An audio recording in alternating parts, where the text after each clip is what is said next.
Ние како држава и како луѓе мора да водиме сметка како оваа држава чекор по чекор да станува постабилна и да станува подобро место за живење на сите нејзини граѓани. И затоа предлозите кои што ќе бидат на маса, ќе ги дискутираме и со македонската јавност. Вие сте свесни дека ова не беше долга средба.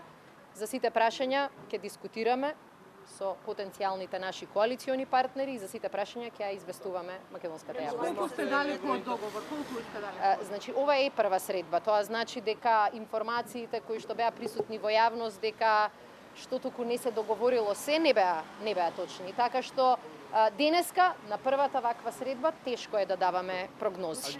Меѓутоа велам, целта ни е заедничка.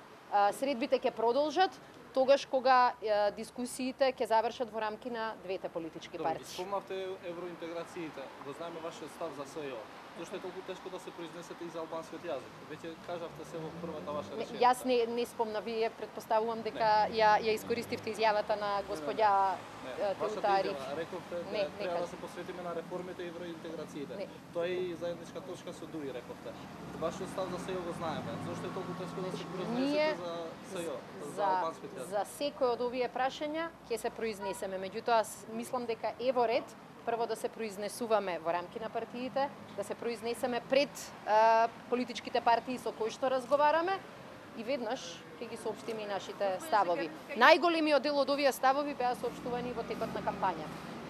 Така што мислам дека тоа нема да бидат прашања за кои што ќе избегнуваме одговор во јавност. Меѓутоа ќе не разберете дека во овој период мора да градиме доверба, дека сето она што го дискутираме и во јавноста треба да биде дискутирано и претходно. До овие прашања ќе има време да стигнеме. Председател на собрание. Дека имаше различни позиции. Значи, јас во овој момент кажав дека се занимававме со многу принципиелни нешта. Како оваа држава да се справи и со одлуката на Иванов да не го почитува Уставот. Апсолутно сме далеку од конкретни дискусии по некои специфични политички прашања, а особено сме далеку од поделба на ресори. Сметаме дека е тоа најмалку важното прашање. Многу поважно прашање е ова првово. Како да излеземе од уставна криза, како да ставиме крај на кризата, како Македонија да добие функционална влада. Ќе ги добиете ли подписите од ДУИ без конкретно договорена влада и гаранции за поделени ресурси? Значи, затоа реков, после денешнава прва средба, партиите треба да завршат со своите дискусии внатре. И јас не можам да говорам во името на ДУИ. Јас не можам да говорам ни во името на СДСМ, ако дел од овие дискусии не сме ги затвориле.